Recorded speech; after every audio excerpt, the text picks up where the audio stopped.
Tiens, ce matin, on va se poser la question. Attention, porter des baskets tous les jours n'est pas recommandé. Peut-être que c'est votre cas d'ailleurs. On en parle tout de suite avec un podologue, Romain Vaillère. Bonjour Romain. Oui, bonjour. Merci d'être avec nous en direct sur Sud Radio. D'ailleurs, c'est pas moi qui le dis, hein, c'est l'Union française pour la santé du pied. Les baskets doivent s'utiliser presque essentiellement pour le sport. Or, c'est vrai que ça soit dès le plus jeune âge ou après, dès l'école ou après, même quand on va au boulot, on voit beaucoup de gens, beaucoup de Français porter des baskets toute la journée, quotidiennement, du lundi au dimanche. Est-ce que c'est une bonne chose, Romain Vaillère ? Alors, tout dépend du modèle de la basket. Parce que la basket, ça englobe beaucoup de choses. Finalement, c'est une chaussure de sport. Et aujourd'hui, ce sont des chaussures dites iconiques de grandes marques qui ont été détournées pour un usage dans la ville. Et donc, il va falloir faire attention au choix de la chaussure. C'est pas forcément mauvais, mais on va surtout faire attention aux matériaux qu'on va choisir et à la qualité de la chaussure. Par exemple, une chaussure en plastique, là, clairement, on va pas la recommander. Pourquoi ? C'est comme si vous aviez toute la journée votre pied dans un sac plastique, et ça, clairement, on va pas le recommander. Donc, on va surtout faire attention au choix du matériau, un cuir, un coton ou un tissu respirant. Ça, c'est l'idéal.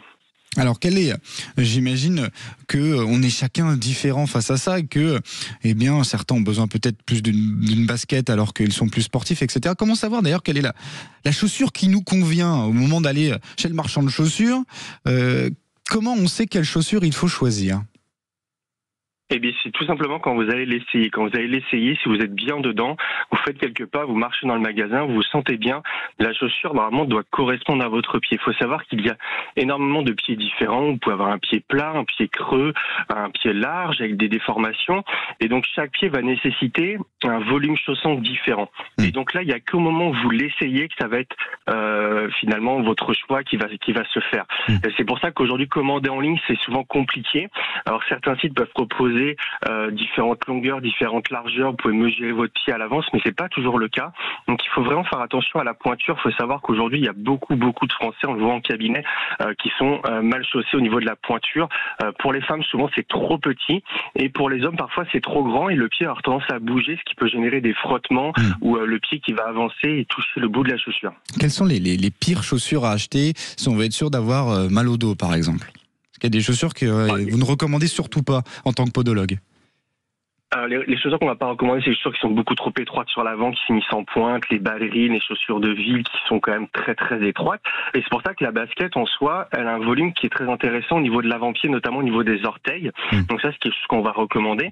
Par contre, attention aux semelles qui sont trop molles ou avec des talons trop hauts. Là, ça peut générer effectivement des problèmes de posture, des problèmes de dos.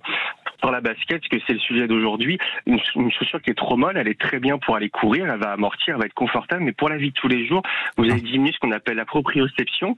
C'est ce qui nous permet à notre pied de nous sentir dans l'espace. Donc là, il y a une semelle de capteur sous notre pied, si vous voulez, qui va permettre de nous donner des informations à notre cerveau. Si on est tous les jours sur quelque chose de beaucoup trop mou, on chante cette information, et notamment pour les plus jeunes, c'est pas recommandé.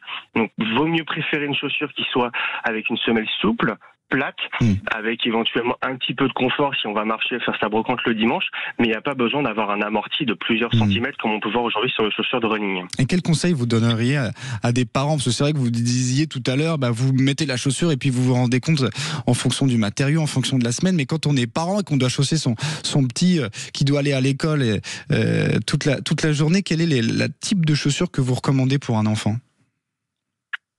La basket en soi peut bien convenir à condition que la semelle soit pas trop molle, ça c'est très important pour l'enfant. L'objectif c'est d'avoir une chaussure la plus proche du sol possible. Donc plate, sans talons, pas d'épaisseur et avec un système de fermeture.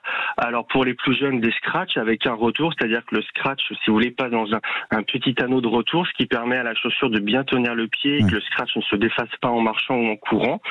Éventuellement un lacet pour les plus grands, mais ce qui est important c'est de surtout prendre 30 secondes le matin pour bien ajuster la chaussure à son pied, et on vérifie la pointure. Les enfants grandissent énormément, tous les 3 à 6 mois ils peuvent prendre 1 voire 2 pointures pour les plus jeunes, donc c'est important de bien vérifier la pointure. Et soyons très attentifs. Merci beaucoup, les petits comme les grands d'ailleurs. Merci beaucoup Romain Vaillère d'avoir été notre invité. Je rappelle que vous êtes pédicure podologue. Merci infiniment, bonne journée à vous.